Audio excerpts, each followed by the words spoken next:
Hey y'all, hey. So, 7:30-ish on a Wednesday night. So you know what it is. It's the Natalie Sugar Brown show where me, Natalie Sugar Brown, former active pugilist, meaning, I used to fight. Professional women's boxer. This is my platform here to talk to y'all out there about the life of a baddie, of a woman boxer, and what that means nowadays, as opposed to back in the day when Sugar had laced them up and was guffing in there too.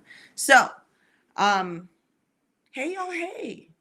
Sorry about last weekend. If for those of y'all who are true, I missed a date, and I'm sorry. I hate being stood up myself, but Sugar had some things going on in the sugar world that I had to tend to, and I couldn't get to my guys here on Talking Fight fast enough to give you guys, my misfits, the update on what's going on in the sugar world. So I'm here though. I'm here today, Wednesday. I'm not sure how long the show gonna be.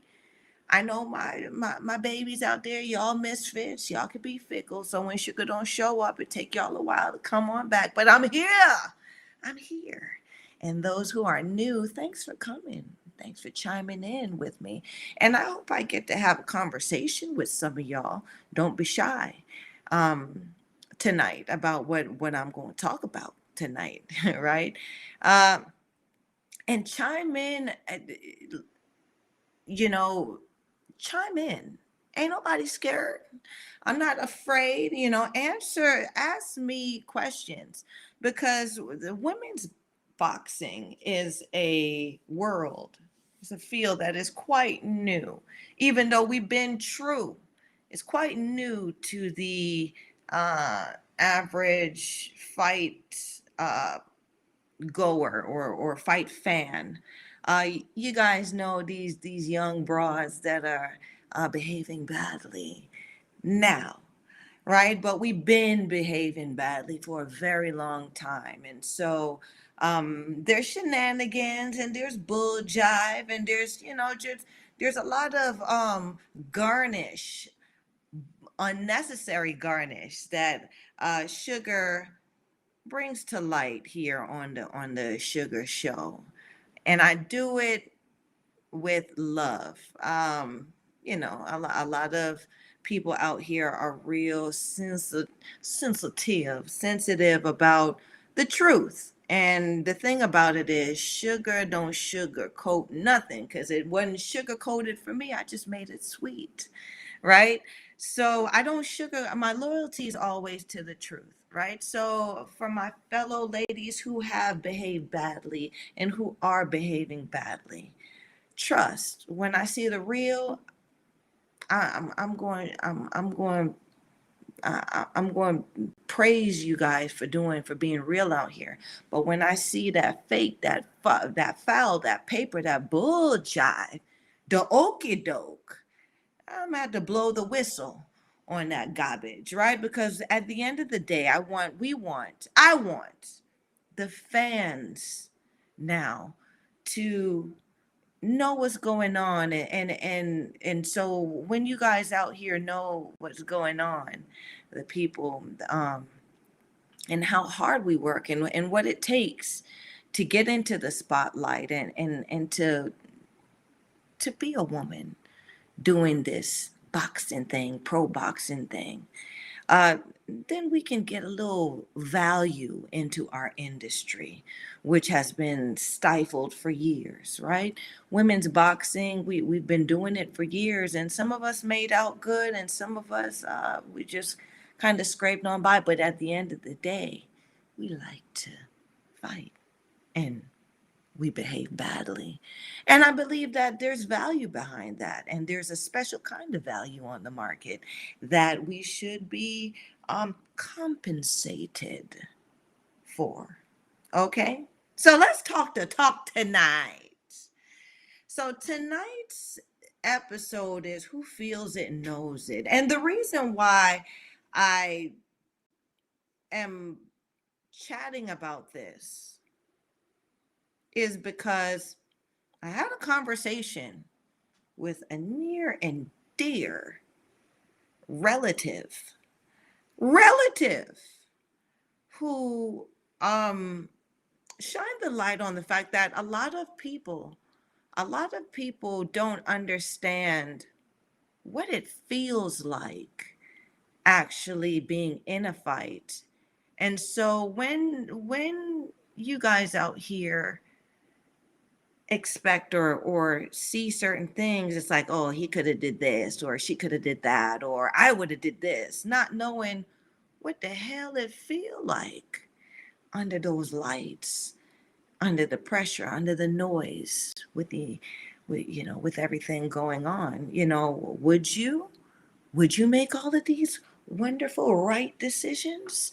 Are you prepared? Are you made of that fabric? And I think because of that, it also that thought process of the average Joe and Jane actually affects our market value as fighters, especially women fighters, right? Because as glamorous as some of us may look, and as pretty as some of us may seem, that shit is really ugly in there, and it hurts, right? And it's frustrating, and it's just a toxic place to be.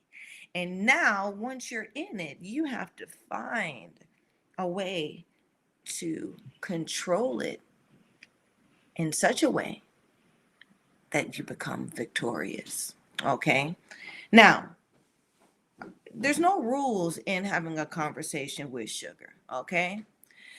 Like I said, ask me, because I don't expect all of you guys to know the factual information. I mean, it's out here, but I mean, sometimes the facts that are out here in Google land ain't the real lived facts and understanding.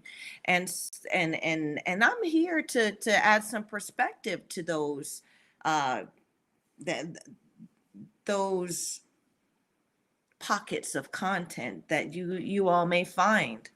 Um, I've learned that a lot of people who chime in actually speak to some of my fellow women pugilists one on one, right? So I like to translate what a lot of the things we say. I like to translate it because I think if if there's some real understanding about what's going on, then we become more interesting, right? Not on a superficial level, but the deeper, the more intimate you guys are in getting to know us and getting to understand what women's pugilism is, the longer the relationship we'll have, right? So I'm big on that stuff. I love relationships, good ones especially. Now, I got my lovely assistant here tonight with me. Baby, Sugar always got a slideshow, and so we're gonna start off with the first image. All right. So now, when I talk about what it feels like to be in a fight, a lot of what may come to mind is actually standing in the ring face to face with your opposition. But that fight starts way, way, way before that moment, that particular moment. That fight starts when you decide to put that person or when the understanding of who's on the radar. Okay. Now, back in the day, right, when Sugar was out there, and a lot of others with women pugilist was out there. We didn't have the internet as such, and there wasn't as much information available to us as there is now, right? So if you heard a broad's name, you were hearing her name authentically. Like if that name kept ringing and coming across and coming to you, that meant she was fighting, and how they spoke to you meant what was said determined what kind of fight you were gonna or you would possibly have with this broad. Now we have the internet, we got YouTube, we got these platforms that now at the touch of a button, you got footage in front of you on any broad that's out here. Which I mean, my whole thing is it's kind of yeah, it's, to me it's like it's a cheat code, right? I think it makes it easier for fighters in general nowadays to have that at at their fingertips, because even male fighters, like back in the day of days, right, there was only the name and there was the network. The name and the network, meaning you put the feelers out there and they'll tell you the kind of fighter they are. They could tell you if they're strong. They would, like, at the same time, I mean, it's a double-edged sword, right, you guys? Um, it's a double-edged sword, meaning that I believe the information that we got back in the day was more detailed because you were able to get the perspective of the general population in the industry about a said fighter, right? So you would hear, if you were hearing a lot of the same things about this fighter, unpaid now, right? People ain't getting paid. It's like it's in the industry. This person has been putting that work, putting in rounds, and they're seeing it. So they're telling you, if they tell you, oh, they strong, they got a good right hand, they got the hook, watch out for the hook, or they got sweet feet, things like that.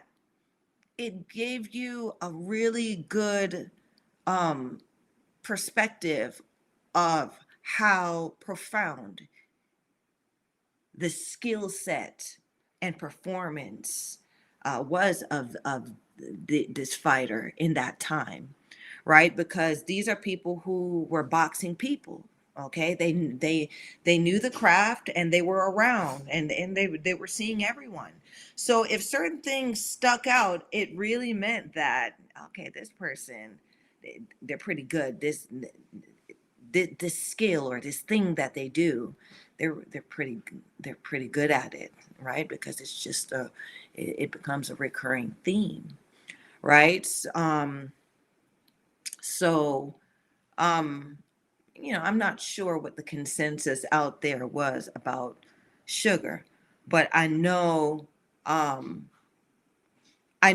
that Sugar had that a good right hand. Had she Sugar had power. Sugar has power, but the the cannon it is my right hand, right? And I'm an orthodox fighter, so my right hand rests behind, and that's my if you're counting, because some people count the punches, 1 2 3, my jab is my left, the number 2 is my right hand. Okay, so that being said, I put some shit together on your ass, and this the cherry on top. Just put it that way, right? And when I landed, it had bad intentions. So hence why the nickname out there also is Too Bad or Miss Too Bad, because my punches had bad intentions. Anyway, going back to what it feels like. So in that time, I'm speaking from my lived experience. Whether amateur or pro, the responsibility of all fighters is to know what the environment is, meaning what the environment will like, what it's a jungle out here, and you got to know the types of animals in your atmosphere, right? In your ecosystem, right? So I was a welterweight, light welterweight. I was a light welterweight I was a 147 welterweight that fought on the lower end as an amateur, and then I was a junior welterweight or a super lightweight as a pro, because I always walked around at the lowest of my weight class. The thing is, I was very strong, or I am very strong for my size. So that was something that um, I was able to manage. So moving on. Um, when you know the environment or the playing field, you know who's a weight class or two up from you that you may need to keep an eye on, and you know who's a weight class or two down from you that you may need to keep an eye on. And they're looking at you too, right? And Sugar always says this, you're a different fighter um, in a different way, at a different weight, right? Sugar wouldn't be the same fighter if she dipped down 5 pounds as she was at her actual fight weight. Same thing. She wouldn't be the same fighter if she went up 5 pounds, right? So you just kind of know, where you know your sweet spot. You know where um you're at your best, and you're going to perform at your best. The thing about it is, now people out here are doing research, especially these matchmakers, especially these managers, and these people who do the stalking for their fighter, and they see how well you do uh, in your different weights. They see if they see how your performance is heavy, they see how your performance is light, they see how your performance is on your sweet weight, right? So that being said, now when you have an understanding of what that environment is, your responsibility is to be prepared, right? For anything, especially I'm always going to refer to back in the times, back in the day, when because we didn't have a database, so to speak. We didn't have footage readily available. So when we trained for anything that could possibly be coming at us, right? I would be walking to the ring, and after round one is when I realized, oh shit, she's a southpaw. Or yeah, and my coach would tell me, because I go in there, and at that time, as you I guess as you mature, when you're early, you don't even see these things, to be honest, right? When you start off early in the fight, in the earlier rounds, you're just trying to get yourself situated, right? So big things look like little things, like when they swing, and when you know what I'm saying, when the bombs are coming at you, you may not realize what the lead hand is, or what their lead is, right? So a lot of the time I come back after the first round and surprisingly, coach will say, she's a southpaw. Oh, that's why. To be honest, right? Not that I'm not prepared for it, but it's like that first round, you know, the first two rounds, it's wild. It gets wild. It gets freaky in there, right? Everyone's unnerved, right? Um, and so I have a picture here, to the left of me, because these two gals here on the side, and depending on, like, my brain gender might not be the gender that you see, to be like, not saying that, not going there, so y'all don't take me there, but in my mind. So There are people who are more logical thinkers, and there are people who are more emotional thinkers. And it's really all about what the brain is. So from what is understood, especially in the fight world, males or men are logical thinkers and women are emotional thinkers. Okay, and that's what I'm going off of. Okay, and I've experienced it enough to to say my perspective that there may be some truth to that. There may be some truth to that, right?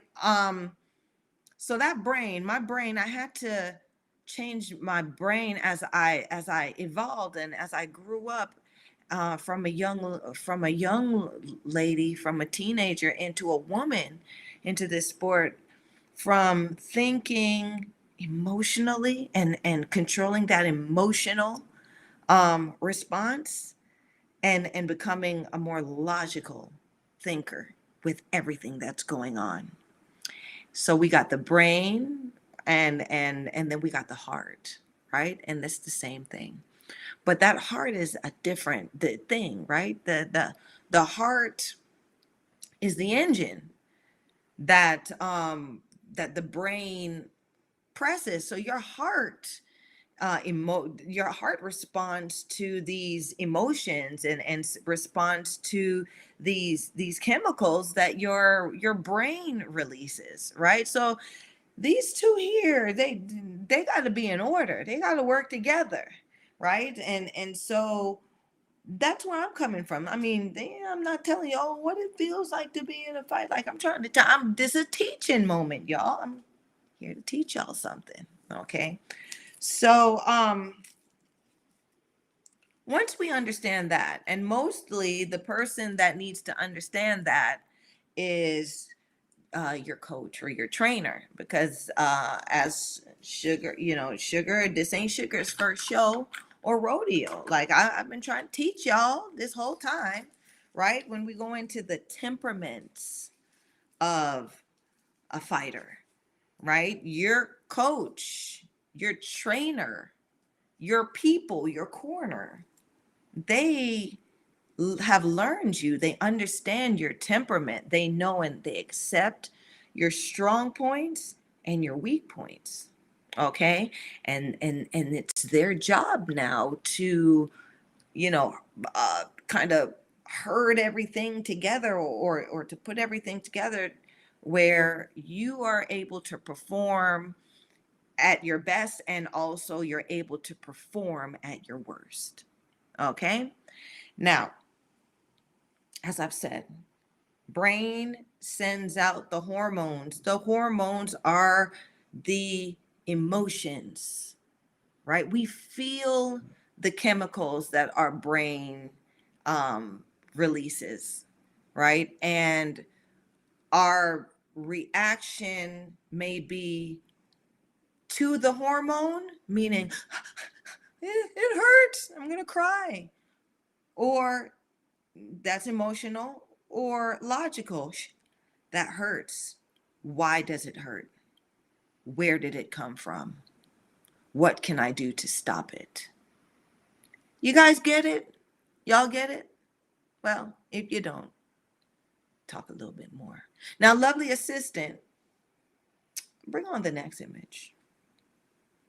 Ah, so what you guys are looking at, what this mug shot is the main culprit of what it's all about, the foundation of what drives us in that ring.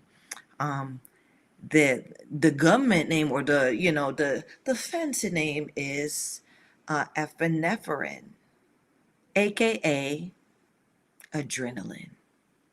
Okay, so this is the culprit. All right, and so um, adrenaline is a hormone released by the brain that triggers the fight or flight reaction.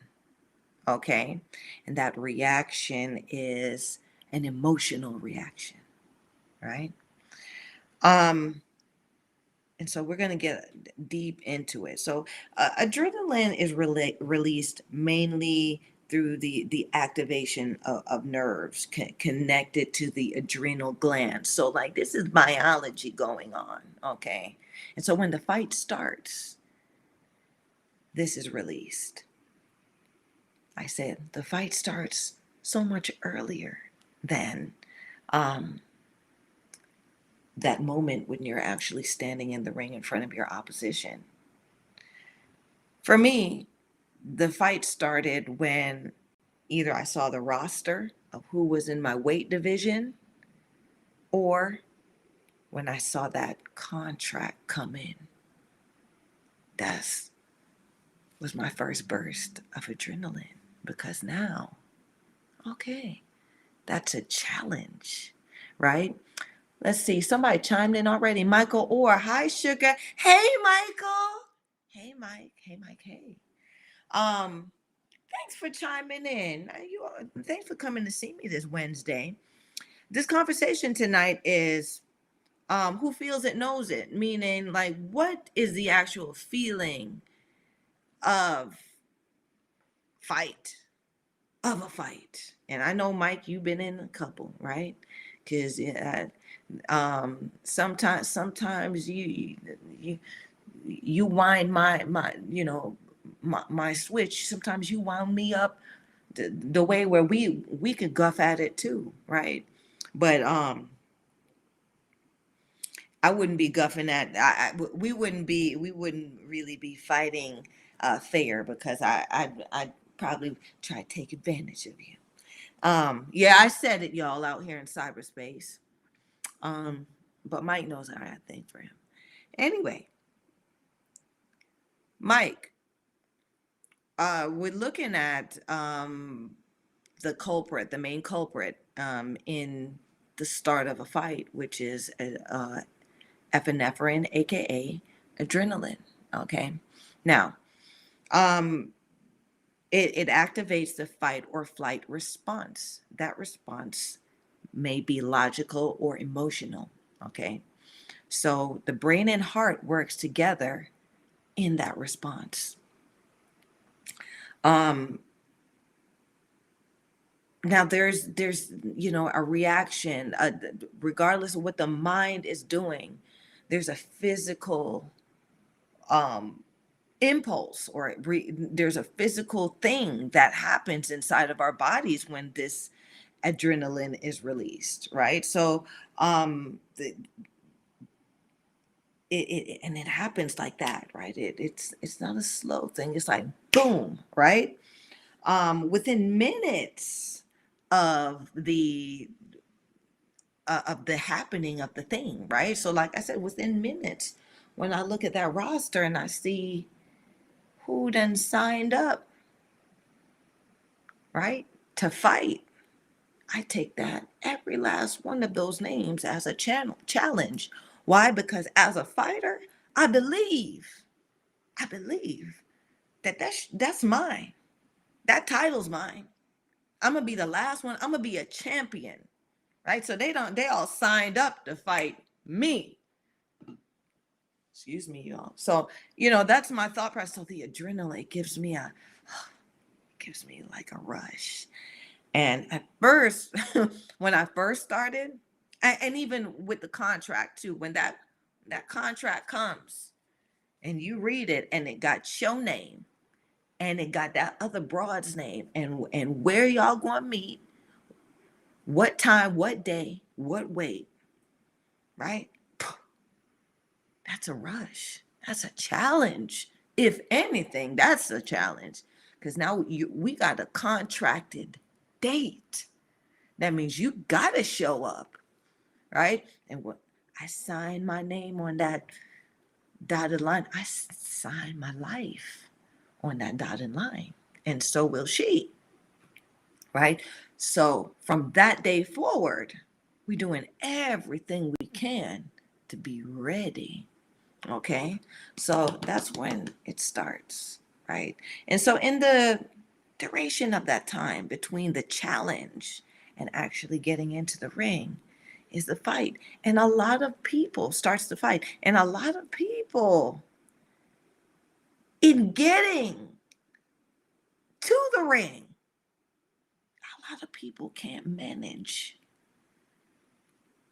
the emotions, the feelings, the stresses, the obligations, the responsibilities that happen as you get closer and closer to that date or that moment. Okay. Lovely assistant. Um, do we have, can you put on the other picture, please? Let me sip it, sip. Mm. Now, I did this. I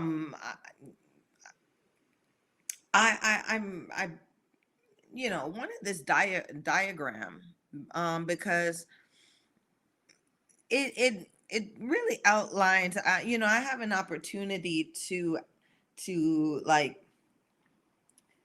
point and talk about in the details of from head down, right on down to the fingertips of the feeling, right? Because a lot of us really don't know, right? So let's start with the brain. Okay, so that brain sends out this signal, the adrenaline, right?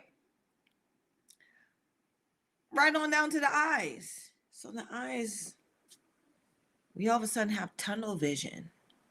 Tunnel vision meaning that this is the priority. This is what's important.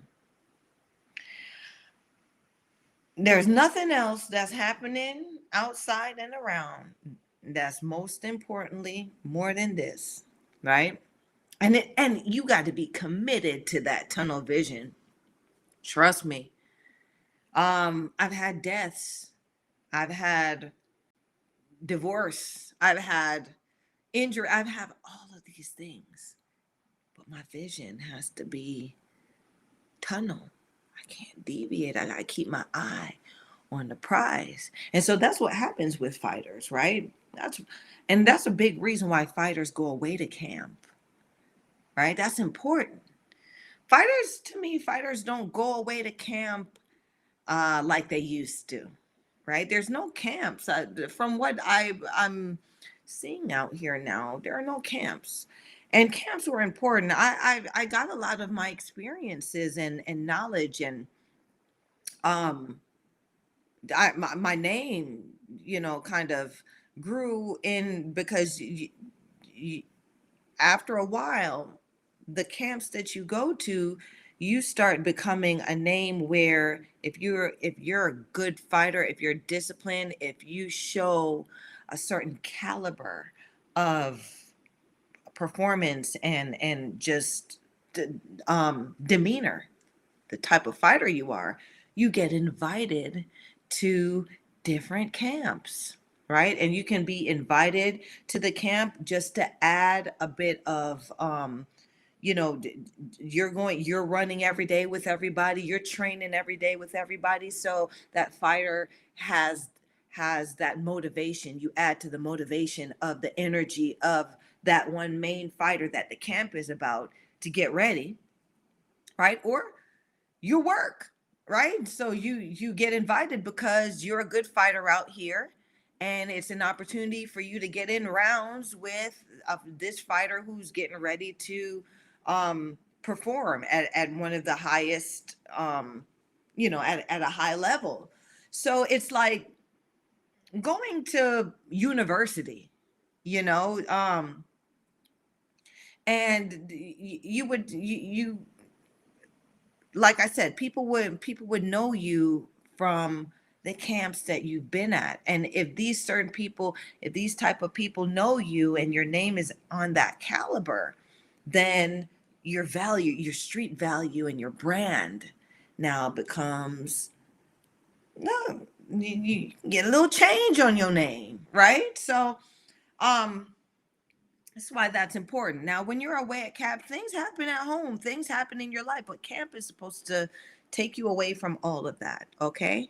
Um, and it works. Now, fighters who don't go to camp, most fighters don't have the luxury of going away to camp. Going away to camp means that you have a handler that's taking care of your business. You're getting paid while you're in camp. You're getting your obligations are being managed, or you're getting compensated for being at camp. Your family, you get paid. You have the funds. Your family has your family is okay, so you're able to really focus and put your all into being at camp. Okay, now, like I said, the average fighter does not have that opportunity, and those opportunities now are very few and far in between because uh, as I've spoken to old school guys like Tim Witherspoon, who he has his platform with the guys. Uh, he's old school, so those camps, few and far in between, they're not happening, and so therefore the knowledge isn't being uh, why certain things are done, or the little tricks, and those things are slowly disappearing because people who have no clue, people who just woke up one day and said, "Oh, I'm going to be a trainer, and I can do that by reading this book, or I watch a lot of fights on YouTube. So I know how to be a trainer and a coach, right? I know how to tell somebody what to do in their right. Now you have these stumble bums that come in. Oh, especially now. I don't know. Yes, I'm gonna throw this shade out there because it's necessary. This broad out here that's doing the pads, that's doing the pad, that's doing the pads. Who the hell are you? Who taught you that? Where have you been? What education is there behind you playing patty cake with random people? I mean, this bitch done made it to a movie. You know what I'm saying? And you could tell that she don't know a left hook from a fish hook by the way she's doing the hand pads, right? And that's been a debate. That's especially a debate is getting stronger and stronger nowadays because back in the day, and really how it is pad work wasn't pad work didn't explode or didn't get popular or wasn't even wasn't even it wasn't something that a fighter especially thought that they were going to get until Floyd and Uncle Roger came out with the 24s, and Floyd is doing all this stuff on the pads. And now people think because they like they can do hand patty cake stuff, that they're able to, because the hand pads look good, they're able to translate it to an actual fight, which is, I think Floyd and Uncle Roger set a lot of people up for, to get hurt, right? Because hand pads was never supposed to be a thing like that. Hand pads are something. It's like just something to see how sharp the fighter is. Sharp meaning what's the reaction? Okay, how are they running their hands to calibrate them in what they're doing, what the rhythm is, what the coordination is with their feet, things like that, right? And it's to see, it was for the trainer to see if there was any hiccups in the flow of the fighter. Okay, that's what hand pads are for. Now, like I said, you got people who now they learn how to play patty cake on, they playing patty cake with the pads, and they got the sweatsuit on and they look cool. You look cool as hell, ain't you? I went in the gym one time and I seen this dude in the I said, "Ain't you? Cause you cool. You look cool as hell doing that shit, right? What's that for? Why you holding the pad like that?" So when you hold a pad like that, what's the reaction? When you hold a pad now, where is the fighter to go? And so I start asking questions, and this the stumble bomb started seeing that he didn't know. So he's in there with tools that he don't know, and I know, right? And so when you put them on Front Street like that, which you're supposed to, right? Because if you see somebody that's like, someone, that's false advertisement. You in the ring holding pads for somebody, you're teaching them movements, and you're showing them things that you don't even understand and know. That's like false advertisement. You're setting them up to get hurt, right? So when people see that, they become conscious, and they feel like you're attacking them, but they're the ones that stepped in the arena anyway. Cedric Sports Training says, "What up, sugar? Keep dropping that knowledge. Thanks, baby."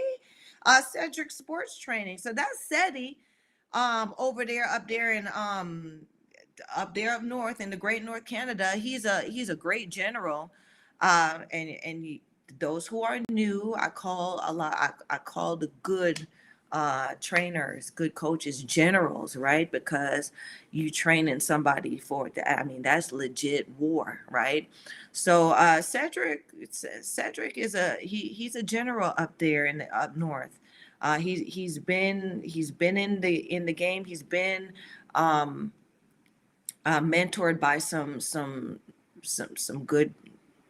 good knowledge in the game, and he's now spreading his knowledge as a general, and I tell you, I appreciate it.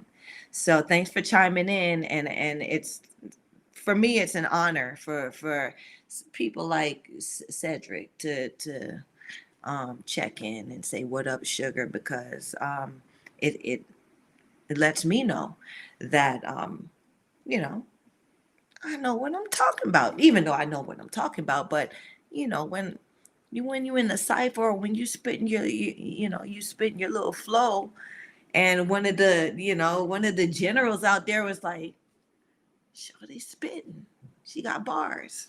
Feels kind of good. Um, so back to what I was saying. You get that tunnel vision. Nothing else is important, right? Or the priority is now getting ready. Now, this is the actual time, like auditory exclusion. That's the ear. Okay, so that's your hearing and awareness, right? So eyes and Cedric Sports Training says, everyone watching, hit the like button. Thank you, Seti, because I be forgetting to tell people. Yes, y'all, hit the like button, and even subscribe. Like and subscribe, right? Share this sugar. Even share this sugar, right? Um, and chime in too, and into this conversation. Like, there's no right or wrong. It's a conversation. Ain't nobody here to judge. Sugar don't judge. Sugar wants to know what's on your mind, because I'm gonna tell you what's on mine.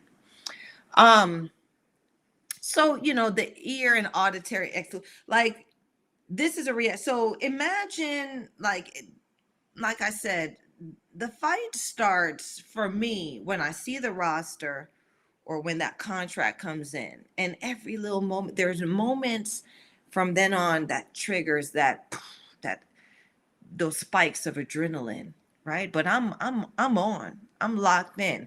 Now, where this ear, the auditory and the tunnel vision, that where that really um is maximized, is when you now are closer and closer, when you're around it. It could even be inspiring, where you have to visualize this person, or it's now the stress. Now you're being trained to get to this stress level. And in the training that you're getting to the stress level, the training brings the adrenaline, right? And so in the training now, your team, your people, especially your coach, because no one starts off perfect or great. You're supposed to start off a big pile of, mess.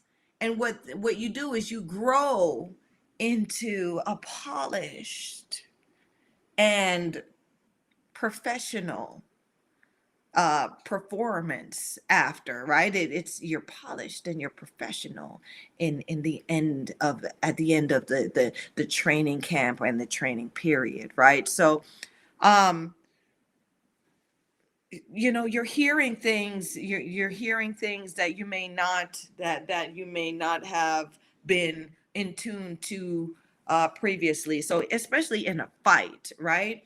And so I'm gonna fast forward it to like being in the ring, or being at the press conference, or even being at the gym, where certain things like before, where you'd be around certain things you don't hear, because certain, and then once you hear that those things, it'll trigger you, right? So the main trigger, the trigger that we all react to in boxing is ding ding ding ding, the bell.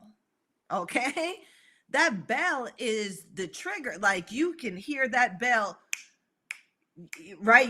Like till this day, like now I know that bell. I know when it's 2 minutes. I know when it's 2 minutes, 30 seconds. I know when it's 3 minutes. Like, I just know, right? I've been conditioned. My ears and my body has been conditioned to know and react to that, right? When you hear that, I ain't going to tell you what that is, but y'all in the fight game, y'all know what that means, right? And you know what to do when you hear,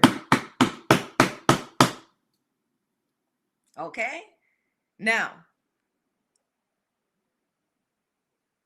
there's a logical reaction to these things, and there's an emotional reaction.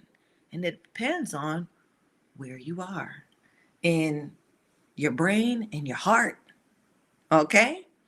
Um, and I'm gonna talk about this, talking to, you know, it goes.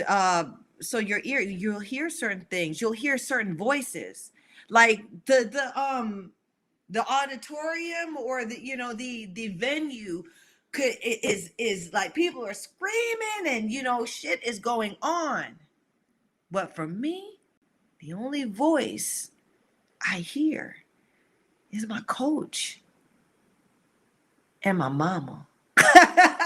It's funny. It's so funny that there was I was fighting one time, and I ain't gonna lie, I wasn't doing so well in the round. And my mom came down. She came because she never used to like to see Sugar in the ring fighting. And my mom, y'all know Sugar's Jamaican, a little bit, a lot of bit. And so my mom's very Jamaican, right? So round wasn't going too well, and she came down from where she was, and she put her, like, she had a dress on. My mom's always this little cutesy, a cutesy gal. Okay, more bark than bite, right? Sugar was the muscle. My mom, she a Beyonce lady. So she came down because she done seen her daughter, somebody getting the best of her. She said, Natalie, you know, sister, the gal I beat you. I like, I backed up out that, and I look, I said, Mama, what you doing down here? My mom's like at the lip of the ring, at the apron of the ring. How the hell did she get down there? That's another story, right? Well, I'm looking, I'm like, Mom, what you doing down here? Everyone, I'm hearing people cheering, screaming, or whatever. I hear my mom's voice, right? And then I hear the coach. Natalie, get on your jab. Get on your jab. Right? I get my mind back, right? I'm starting to think logically now. Right? So, these are the things, right? And so what you hear also causes a reaction, right? And it could be, if you're prepared for that reaction, then boom, we on go. If you're not prepared for the reaction, that is when the coach especially is concerned, right? Because if you're reacting to things and you can't get a hold of yourself, then plan goes out the window, strategy goes out the damn window. They just on the sidelines hoping you don't mess up, right? So um that, you see things, like your eyes, you'll see things. I remember talking, me and my ex-husband, who was a fighter, used to talk, and he was like, I could never focus when I was fighting. I was different in the gym. Like in the gym, he was amazing, but then, under the lights, things were different from him. And I remember him saying, I can't, when I'm in an actual fight, I cannot focus on what's actually going on in the ring. I'm more outside the ring. And I'm like, "Yo, what does that mean?" I didn't know what that meant. And he was like, I could tell if a napkin dropped off of a table or somebody dropped something, I could tell you who dropped it and who picked it up and what they had on. But I can't tell you what the hell, if I got hit with something, I couldn't tell you what I got hit with. And I was like, wow, that's the other way around for me. I don't see nothing outside except for the fighter that's in front of me, which was a hitch for me, because I learned the hard way that you're not just fighting one person in the ring. You're fighting two. That ref is a motherfucker too. Okay. And a lot of the time that ref getting slid a little bit, thing, especially if you're not what they call A side now, and they helping that other fighter. And you got to know, and you got to see what they're doing. And you have to also, operate where you're dealing with them as well as you're dealing with the opposition in front of you. Case in point. Sorry, yeah, sip something. Ever notice or start noticing when these nasty refs out here yell, break? They'll hold one fighter and they'll push another fighter back. And they'll hold that fight, push the other fighter back. But what you guys don't see is when they do that, and they push that other fighter back, they're pushing you out of your range. They're pushing you out of the range that you have fought, right, to get into in order to unload. Now, they've disrupted all the shit that you done worked to come together on, and you got to start all over again, right? And on top of that, if the fighter who they're working for, right, is smart, then that fighter walks behind the ref. So now you got to go around and find that mother. You got to go around and find them and start all over again, right? A lot of people don't notice that. A lot of people don't see that. So that's what's going on in there. Also, a lot of refs, when they touch you, they're delivering blows too, right? When they separate you, they'll push you in your chest, in your diaphragm, where you're already, your lungs, you're fast breathing, you're already trying to catch your breath, and they push you, or they'll get in between and elbow you where you feel it's like a blow, and you have to recover from that. And then they'll break, stop, or they'll like motion in like they're gonna stop, and so then you're looking at them, you're not getting in your flow, and you stop, and then they don't, right? So like a lot of nasty things these refs do. Refs are aside from judges, I would say and refs and judges are hand in hand. There's these slimiest characters in boxing. A lot of them are the reason why people have lost their lives, right? So I want you guys to pay attention out here to uh, how these refs and how these judges are um, are operating, right? Because then you have somebody who's going through, like I said, the fight and the adrenaline of it all. Uh, takes you away from what is actually happening unless you've been trained to understand how to protect yourself at all times. Okay, so your lungs, you start breathing, right? So, but when things happen like that, you lose track of your breathing. So you can't catch your breath. And when you can't catch your breath, you're losing oxygen, right? And so you're not in control of your pace. And so you actually start getting tired. Right? So this is what's happening in a fight, right? Now, those who are prepared and those have gone through camp and have been exposed to these conditions, you know what to do, you know what to expect. So you're good on that, right? Um, the heart accelerates, boom, boom, boom, boom, boom, and calms down, accelerates and calm down based on the pace that your opponent or your opposition sets and the pace that the referee encourages. Right? A lot of people don't see that. Why can't they just, or why? You don't know what's going on in there. This is what's going on in the actual fight. Okay? And then you got your liver. Okay? And now a lot of people don't understand what that liver means. Right? People use it, a liver shot.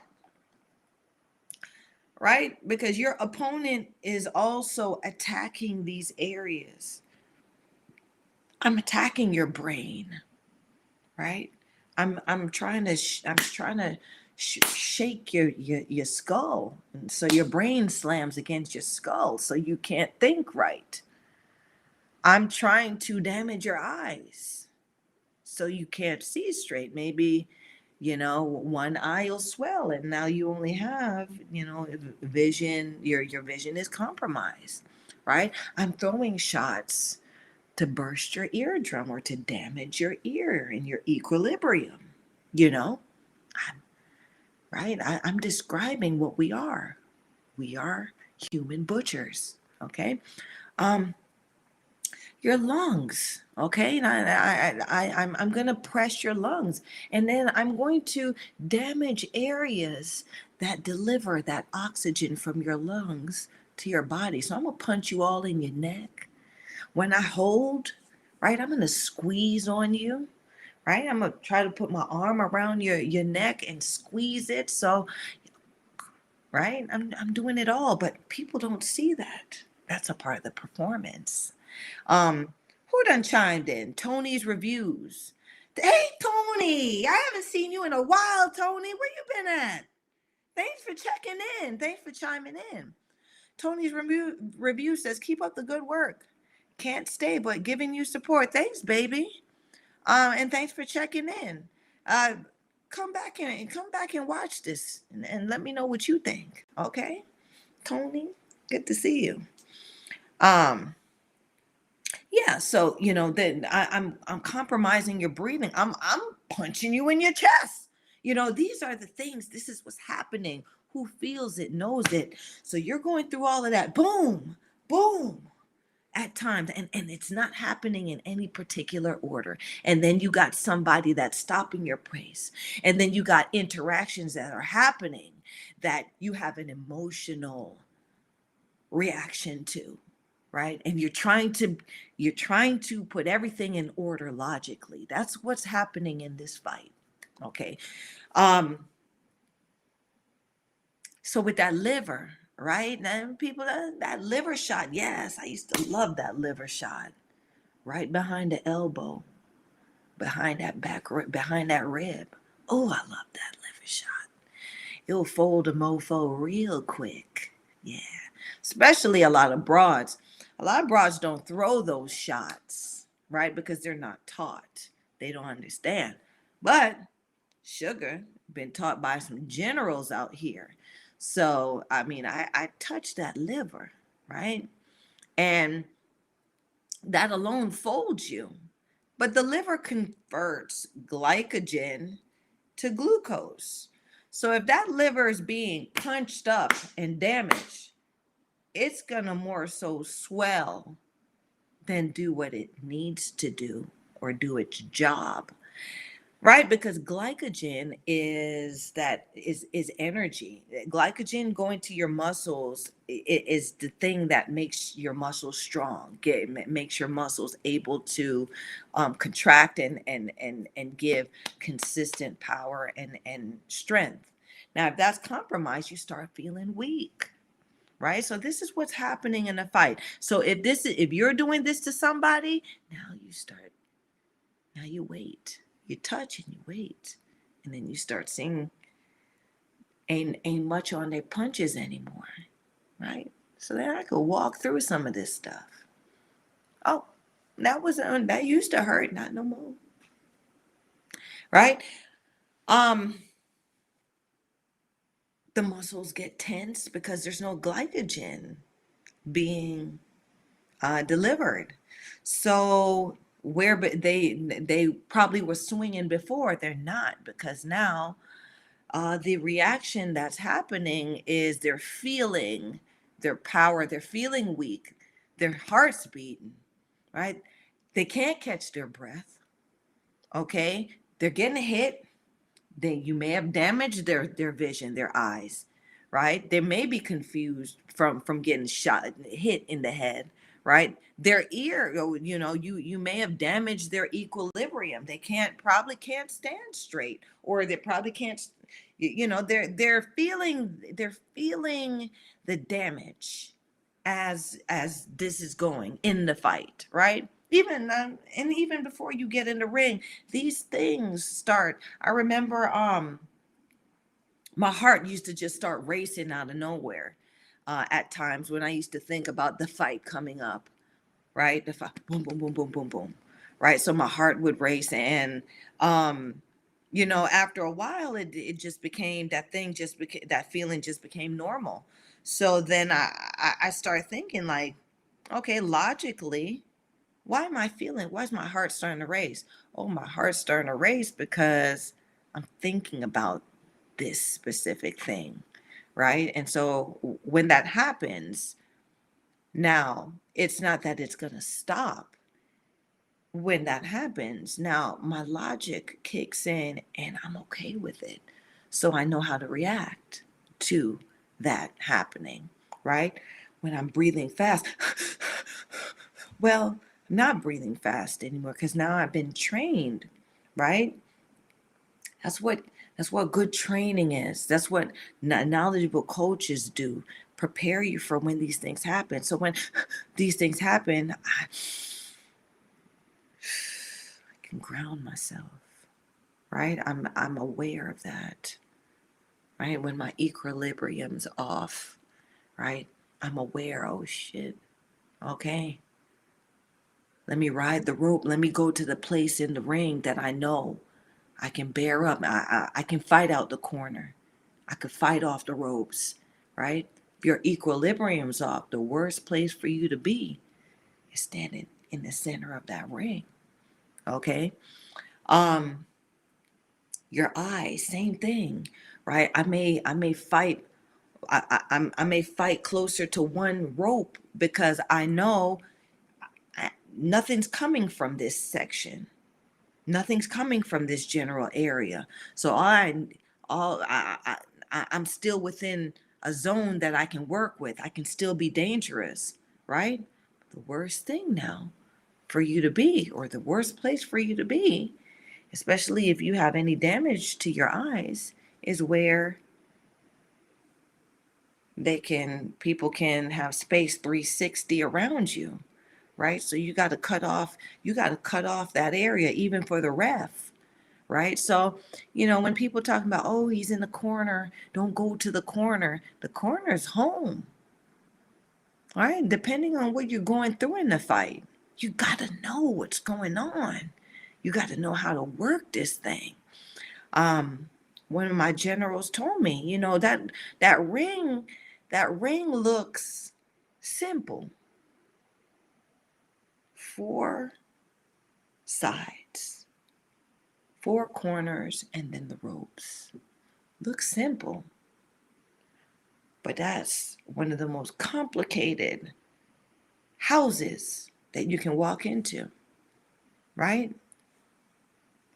because you can't tell how the person in front of you has sliced up the house. You don't know what room is what. And you can only navigate the fight. You're even dangerous too, because you've sliced up the ring your particular way too. You know what you do when you go to that corner. You know what's gonna happen in that corner. You know what the space, what the real estate of the ring means, right? Who teaches that nowadays? Who teaches that? Not many people. Not many people. But you can always go to your, generic fitness spot, or, you can always go to a boxing gym, and they have these quirky names for their, for what they're doing. And, what I've noticed is, you know, many of them don't even know what it feels like to be in a fight. But yet they're selling fight. They're selling the fight game. They're selling you uh, they're selling you a product that makes you feel like you can go in and fight, which is essentially playing with fire. Anyway, that the funny, I'm going to go to the funny part where or it's not so funny, but that stomach too, right? So them body shots. But even before you get there, Um, I remember my teammate used to say, "Ah, here it goes." Like after when we say it, we now go into weigh-ins, and once he gets off the scale, he goes, "Ah, here it goes," and it's like what? Bubble guts, and then yeah, bubble guts is a thing. Bubble guts is a thing, and you can get it at any time. Like I've had bubble guts when the contract come in, like oh, right, and you start getting gassy. Right, because your stomach just start your brain releases the adrenaline and your body reacts to it, and the stomach don't do well with that adrenaline release, right? And so you get commonly bubble guts. I remember I've been in, you're in the dressing room and you're warming up, and then oh, sorry, because you got bubble guts. Like this thing is going, like you're about to go in the ring. So, um, listen, it's not cute, it's not, but it is what it is. It's the truth, right? So when you get that though, or knowing that that's gonna come, I'm not even gonna lie, like, as a fighter, you know what to eat before the fight happens, or you know what to eat moving up to that, because you know what's going to upset your stomach, or you know what to do, how your body's going to react when the adrenaline starts, right? So some people talking about, oh, I like to eat a steak before my fight. Who eats a damn steak before they fight? Unless you're a bleeder, right? You may, I mean, back in the day, like these things are, you ate a steak before the fight, and it would have to be like the morning of the fight, if you're going to fight late at night, because that steak provides the protein for the blood that you'll possibly lose, or it provides the protein for the cuts that you may possibly get. So I mean, that was like a theory back in the 30s, 40s, 50s, right, that they would do that. But don't nobody do that no more, because we understand what this means, and we ain't fighting 15 rounds no more, right? So we don't need that, right? But it benefits us that to know why, and it benefits us to know that, okay, this is a real thing that I need to prepare for. So yeah, the stomach, one even when you're in a fight, you feel them bubble guts. Like I've seen fighters, I've made fighters poop on themselves, right? And it's because there's a reaction, there's a bowel reaction to stress, to pain, to what comes with a fight happening, right? Some people will um shit up the bed. You know what I'm saying? So you gotta um this is what's happening. So when people talk about, oh, I would have did this, or oh, he could have gone on a little longer, or he could have taken him, he could have stood around. You don't know. A lot of people don't have that fabric to withstand all of these things happening. But you would hear all these people with their solutions to what should have been done or who didn't do what. It's just funny. Um, Same thing with the bladder, right? I've delivered shots. I've made people piss themselves in the ring because this is a reaction to the stress. And if you know what you're doing, right? And these generals have taught me to know what makes what happen, right? So I ain't gonna tell the secrets that cost money, right? But I know what to do to cause that loose bladder reaction, right? I know what to do. And it ain't about hitting nobody below the belt in the bladder, right? There are different things. And then once that person realizes that I done pissed on myself, more adrenaline comes because there's a rush from that embarrassment. There's a rush from the fact that this bodily function happened without me being in charge of it, right? So it's just, it's just, you know, it's terror layered upon terror, right? And then lastly, we get the adrenal glands, right? And that's over on the other side, opposite to your liver. So these adrenal glands, these body shots, when you come around the elbow and you plant them, right? These adrenal glands now they start to swell and they're not operating the way they should, right? So then these bodily functions, like I said, you'll pee on yourself, you'll poop on yourself, especially your stomach is starting, you're bubbling, your heart's accelerating, you're breathing hard, you possibly are damaged, the room's possibly spinning, who knows? You can't stand up straight, right? But nobody knows what's going because as fighters, we're trained to keep going. We're trained to look the part. We're trained to be resilient even though the damage is being done. Okay? Hands start shaking. Now some people, yes, the hands start shaking. So, yeah, your hands are shaking and you're not and your hands are sweating, you know? Shaky hands means I may I may not shoot the shot accurately and I may not bring it back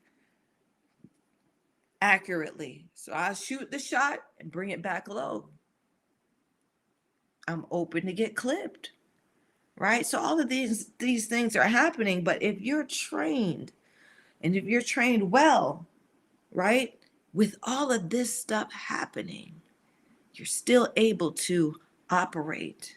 You're still able to execute, right? And that's the triumph in it. A lovely assistant. Do I have any other images? I'm already an hour in.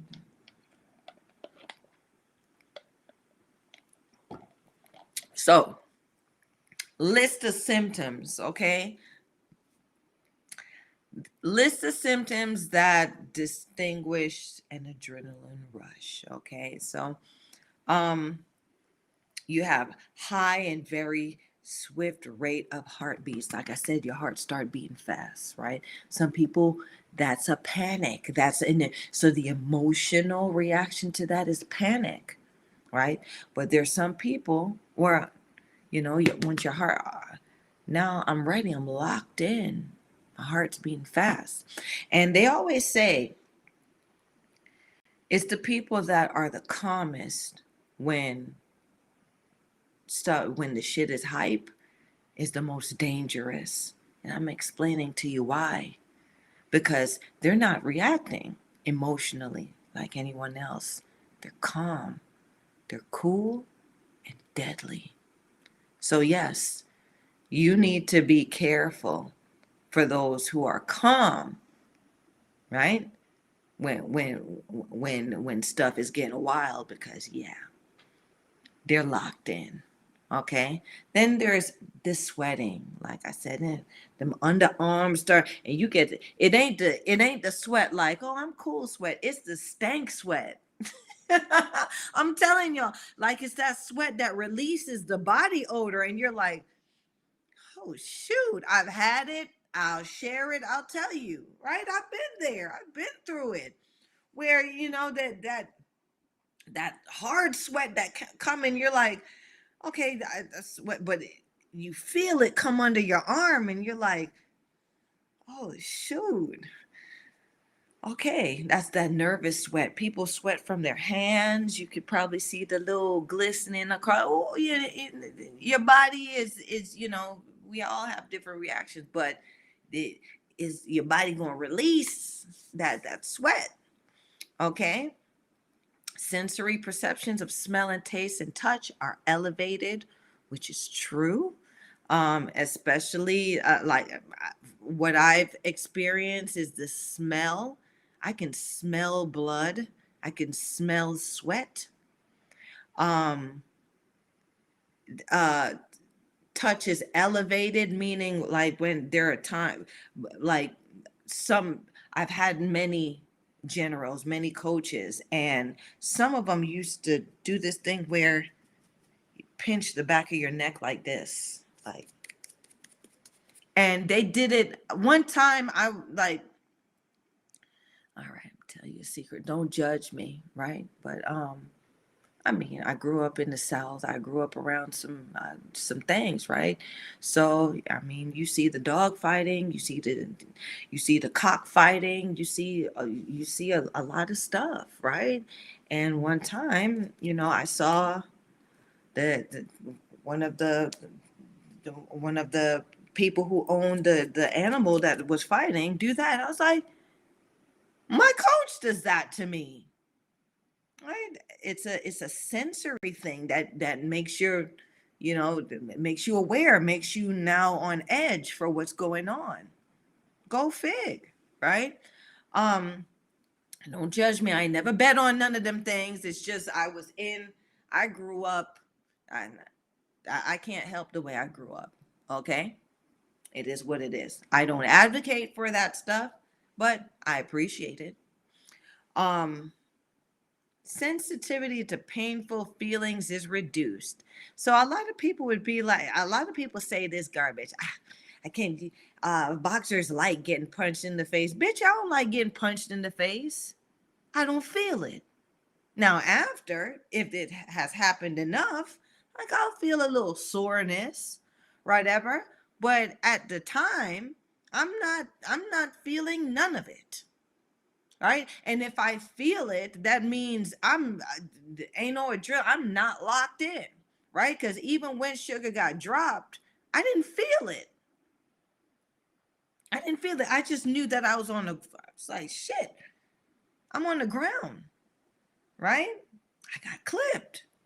So it's not, I mean, just to for you people who are not in the fight game, who, or when how it feels to be in a fight. A lot of us, even winning or losing, we don't feel the strikes. We don't feel the hits. We don't feel these things happening, right? We don't feel them per se to say, oh, that hurts. You feel it where it you feel the effects on your body, right? So um and when you feel the effects on your body, it's scarier than the pain, right? Because your body functions like, we walk around, you hold your pee, you hold your farts, you whatever it is, you can move your eyes around. But what happens when, if somebody does something to you and you can no longer control your body functions? It becomes scary and stressful. That's how it feels to be in a fight, right? And you have to, whether you're winning or losing. I have been winning a fight and have been hurt to a degree where it's like, oh shit, that's a shot. But I'm still winning. I'm still operating, right? Because I've been trained to deal with it. I've been trained to persevere through that. And a lot of fighters do that. It's not, oh, it didn't hurt. We didn't feel it, right? Now, if you do feel it, it's a good ass shot, right? And those happen too. Pupils become dilated. Yes, pupils become dilated, right? And you just, yes. It's just, you can see everything. Sometimes everything looks brighter. You can see the details. You can see down to how the person's chest is moving up and down, right? You can see them swallow. You can see these things, right? But if you're not in control of what you see, then you panic or you don't know what to do, right? You panic. But if you've been trained to now think logically, oh, I see that. Okay, I know what to do, or I know how to attack that, right?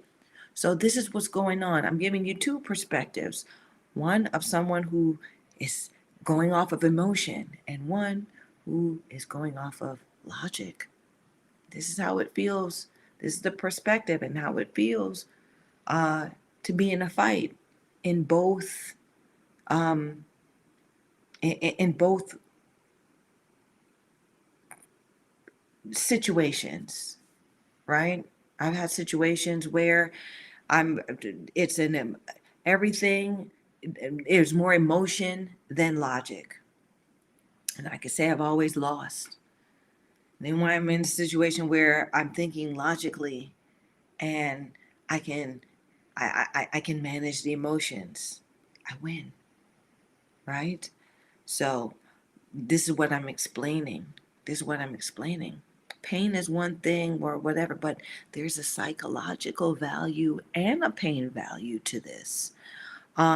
Experiencing nervousness and tension, yes, right? And when you're nervous and tense, if you're responding emotionally to this, you can't think about nothing. Nothing makes sense. You can't focus. But if you're responding logically to it, to this nervousness and tension, you can now take inventory of why you're nervous and where the tension is coming from. Am I tense in my jaw? Am I tense? Am I tense in my arms? Like, then we do the exercises and the drills to release that, and we can fix ourselves, right? When you're responding emotionally, you're not even you you can't even take inventory. You can't even keep up with what's happening to you, so you lose control, right? And you help the other person in your demise. You're in this, one of the main contributions to your demise when you respond emotionally.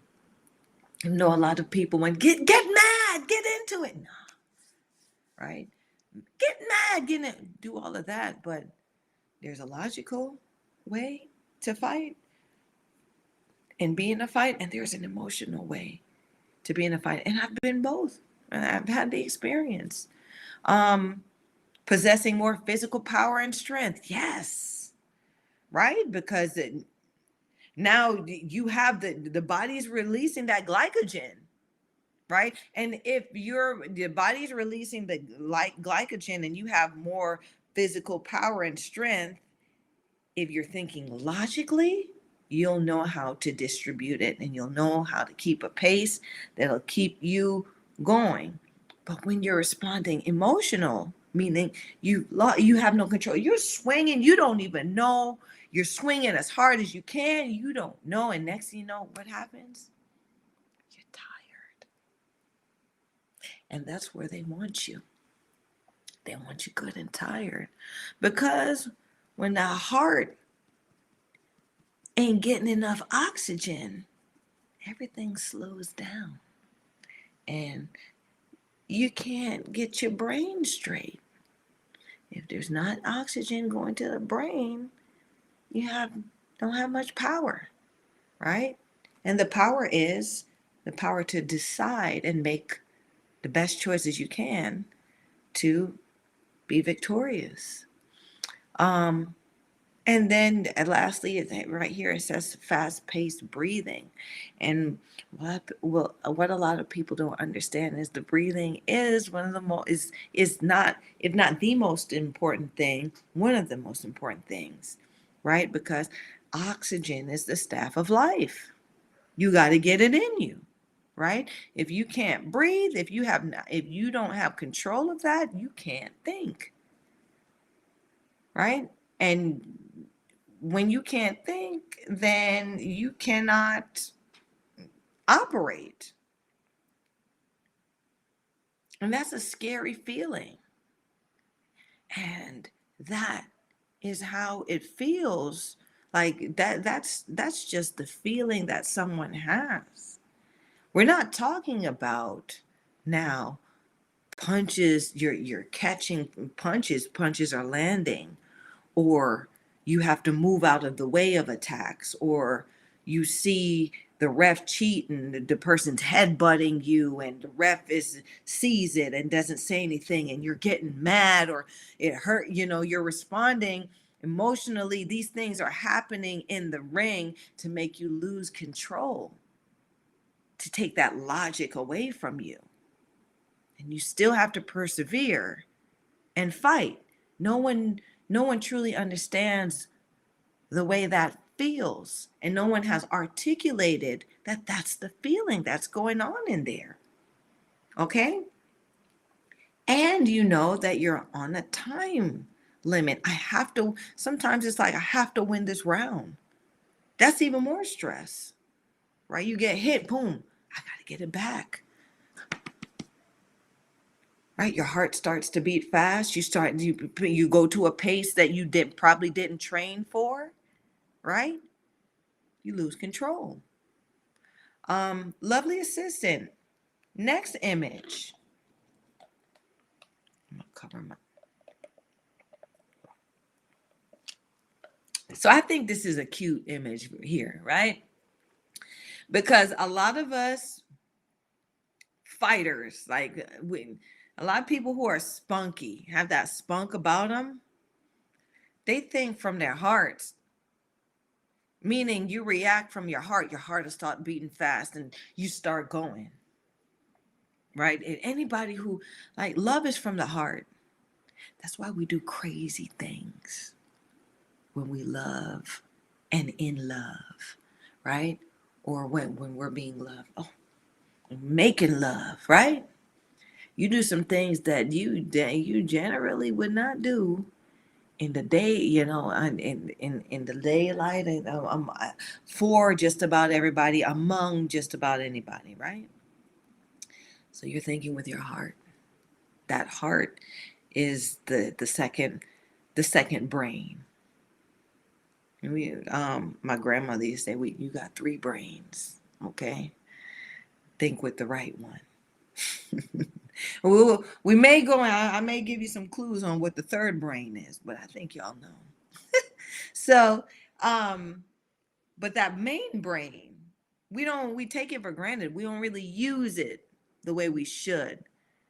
The heart is what we go off of, because that's that emotion. We feel it. We don't feel the brain. We feel the heart. Put your hand on your heart right now. You feel it. Put your hand on your head. Do you feel yourself think? No. Right? So, um, it's hard to it's hard to get a hold of that concept.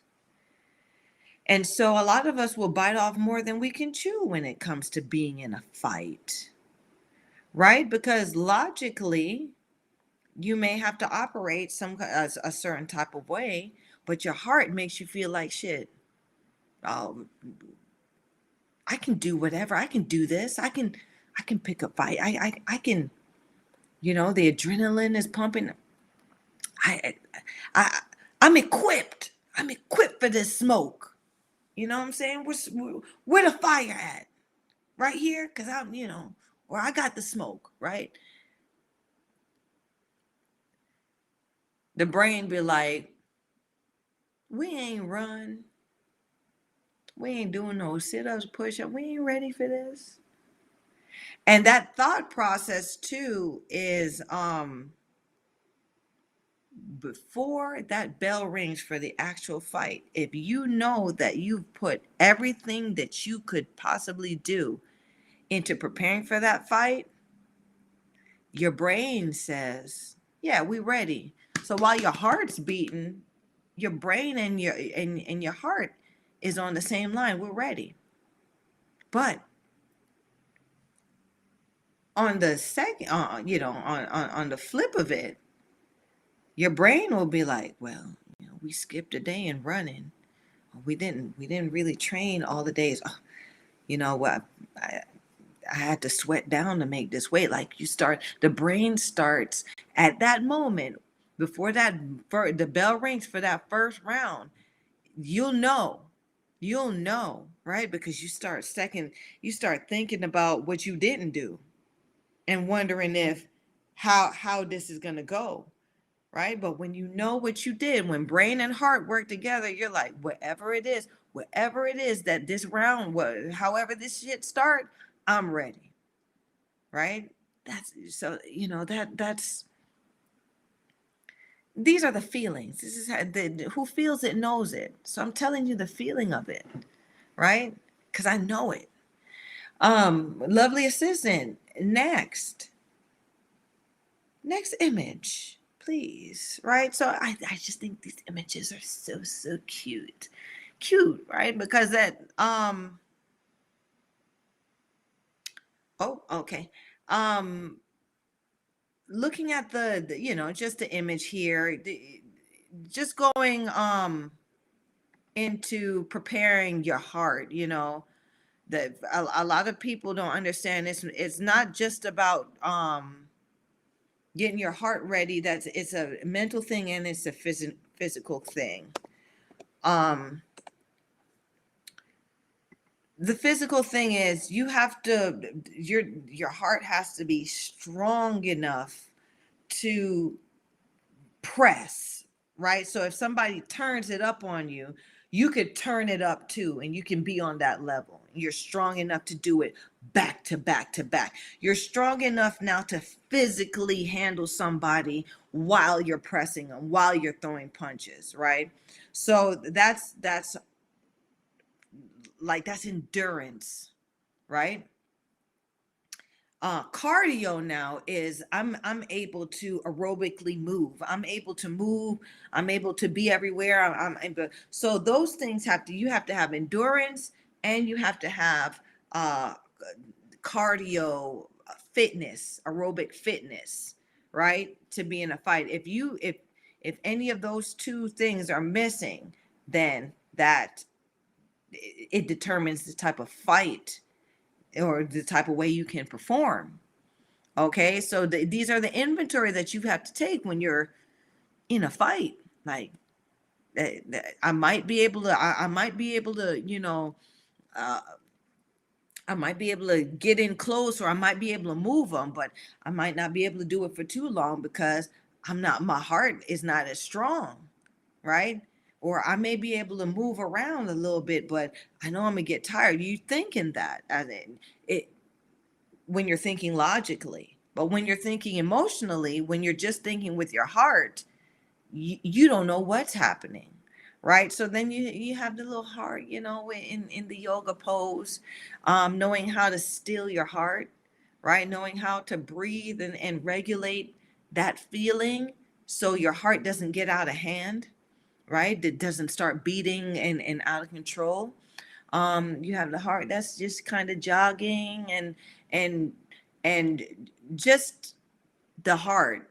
Your heart got to be healthy, and you have to know the potential and how much of it you can give in a fight, right? Metaphorically and practically, right? How much heart do I have in this fight? Um, I say in the recent mega match between Clarissa Shields and Savannah Marshall, I think Savannah Marshall didn't have the heart.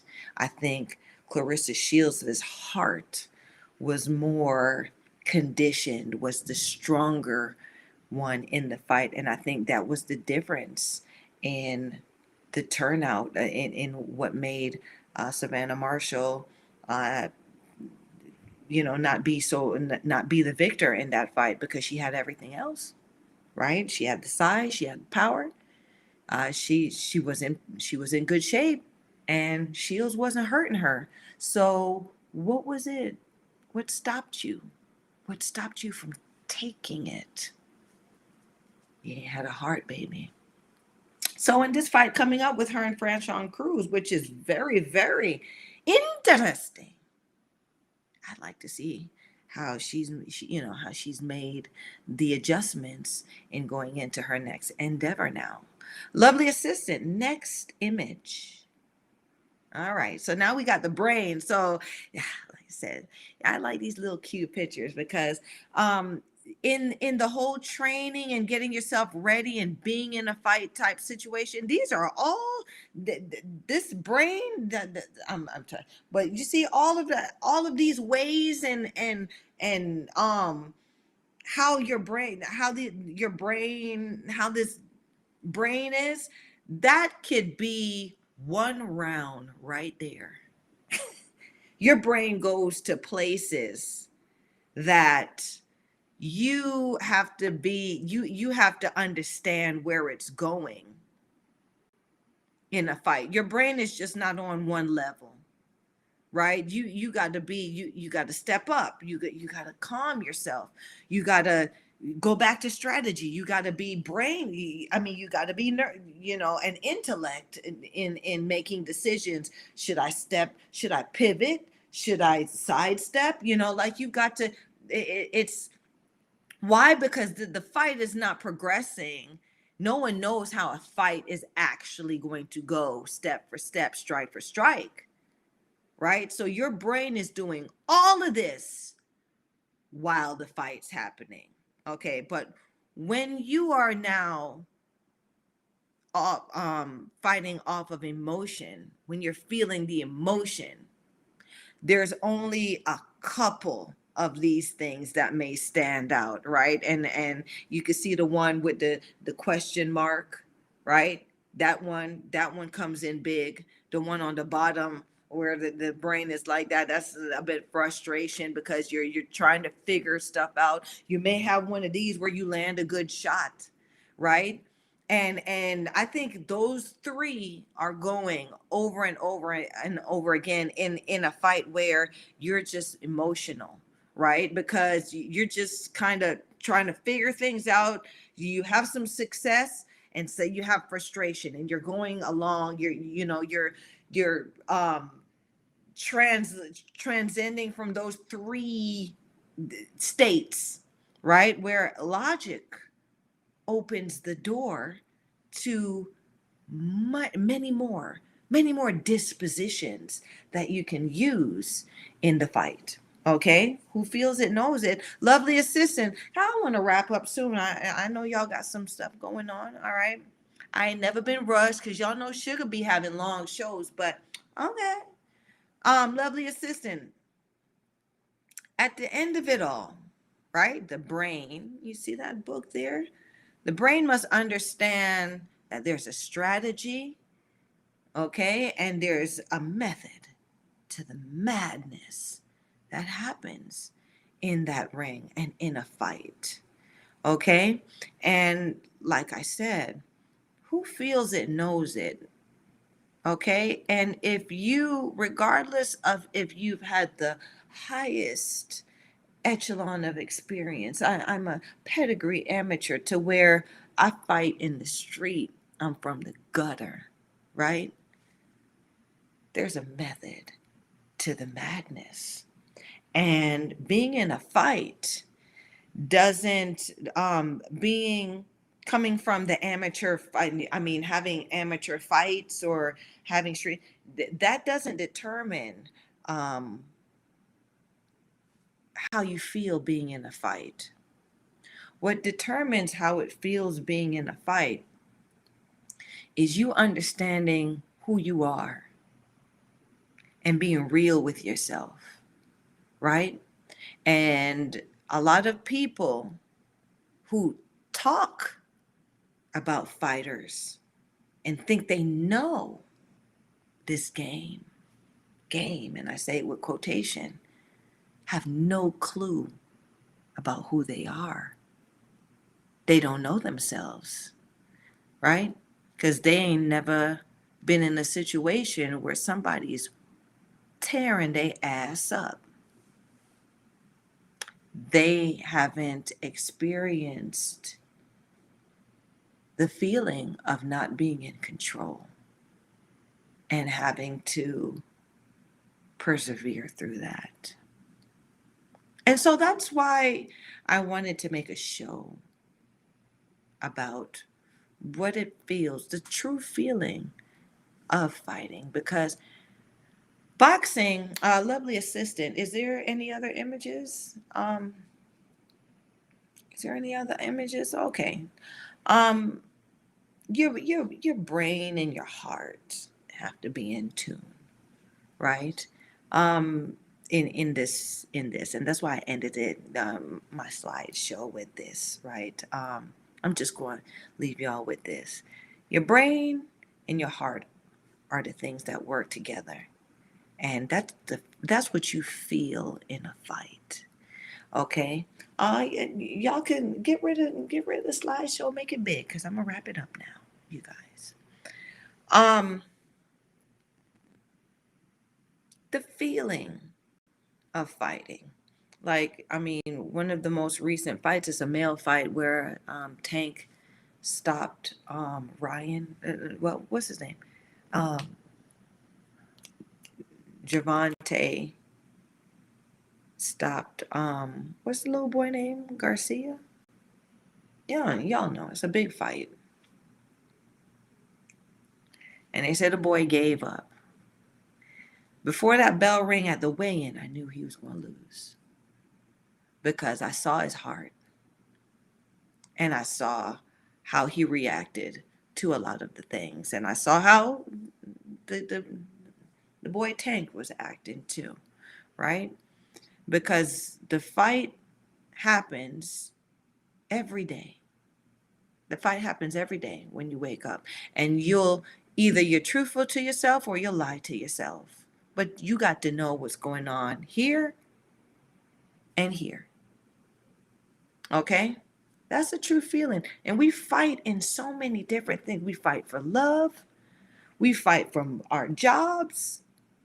We fight for relationships. We fight in relationships. Sometimes it's a good fight and it feels good. Sometimes it's a bad fight and it hurts so bad, right? But you got to know that you're in a fight and you got to know how that feels. And you got to take inventory of it and know that now you got to think logically. It ain't going to stop the hurt. It may not stop the pain. But when your brain is in it, you can make better decisions for yourself. And at the flip of a coin, who feels it knows it. So if you've never had the experience of being in there and having someone deflower you, because that's what this game is. It's legal assault. We are human butchers. If you've never had somebody butcher you or attempt to, or if you've never butchered someone, you ain't got no tongue to talk, right? I'd rather go 10 rounds with so and so. That person got knocked out, so they're no good. Well, who the hell are you to say? Have you ever been in there for 10 rounds? For 12 rounds? Can you last 3 minutes in there? You haven't? You've never? Shut the break up. And that's it. That's how I'm going to end, tonight's show, right? I want to bring some reality back to this situation. I want to bring the reality back to this fight game, especially with women too, right? A lot of these broads out here, the fights are orchestrated, right? So they don't even have that feeling. They really don't have that true feeling of knowing that they're going to walk into possibly the fight of their life. It's all been pretty much orchestrated, right? Except for sometimes where, the spirit of fight presents itself. Hence, when homegirl Erica Cruz um, busted Amanda Serrano open, had her leaking so bad she couldn't fight, she couldn't be ready for the fight after, right? That's the spirit of fight. That's the game. That's what we sign up for. I know, it sounds crazy, right? But the ultimate um the ultimate power is self-governance. And that's why I have so much respect for boxing. I have so much respect for people who do it, and I have tremendous respect for the women who do it, because um it takes a lot for a woman to put herself in those situations and be naked, be naked in where she is showing her true self, how she reacts to these situations, and what she is, the caliber and quality of person that she really is, because we're not allowed to do that most of the time. And a lot of people make us feel like no one wants to see that. But what do? We behave badly. And we have misfits like you guys that like it. So thank you guys for chiming in. Thank you guys for coming to see Sugar. Leave a comment below. Like, subscribe, and share this Sugar too. Okay?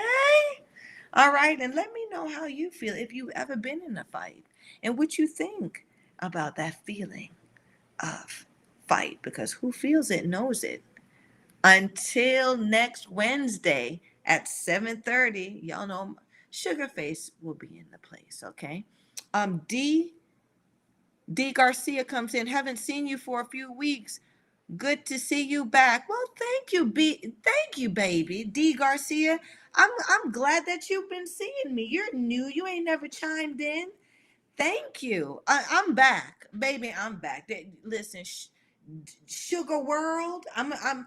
A lot of stuff are happening in the works back here, and I'm gonna present it to you guys. But sometimes it gets so overwhelming that I can't show up for the show. All right, but I'm here. Come see me Wednesdays at 7:30. Okay, Sugar's face is in the place, and leave me a comment. And I love that you stopped in, D Garcia. All right, I'm glad that you like to see me back. It's good to be back, and it's good that you came, that you chimed in and let Sugar know how you feel. Thank you, Tony's Reviews, for dropping in. Thank you, Cedric Sports Training. Thank you, Michael Orr, and my guys at Talkin Fight, the Talkin Fight family. Okay, and like I said, till next Wednesday, okay? Y'all be good and let me know how y'all feel about this fight thing, okay? Drop me a comment, anything. I'm good for it, okay? Until then, bye-bye.